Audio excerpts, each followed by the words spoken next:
துறவி காட்டு வழியே நடந்து வந்து கொண்டிருந்தார்.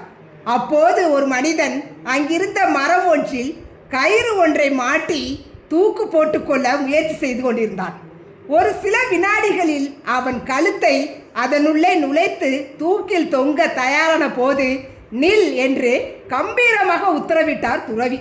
அவன் கண்களிலிருந்து கண்ணீர் பெருகெடுத்து ஓடியது.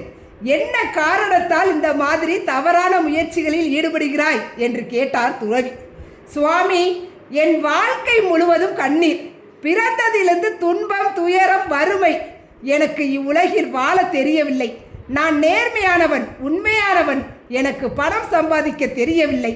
எனவே அவ்வப்போது பட்டினி, வேலை செய்யும் இடங்களில் என் உழைப்பு சுரண்டப்படுகிறது. என்னுடைய கூலி குறைக்கப்படுகிறது. எனக்குரிய கூலியை காலம் தாழ்த்தி தருகிறார்கள் அல்லது அலைய விட்டு தருகின்றார்கள். கூலி வாங்க நான் அலையும் போது செலவுக்கு வேண்டிய தொகை என் குடும்பத்தின் 3 நாட்கள் சாப்பாட்டு செலவு. இப்படி எத்தனையோ சொல்லலாம். நான் ஏழையாகவே உள்ளேன். ஏழையாக இருப்பதை குற்றமாக எண்ணவில்லை. வாழ்நாள் முழுவதும் இந்த துன்பங்களையும் துயரங்களையும் என்னுடைய கடின உழைப்பால் போக்க முடியவில்லை.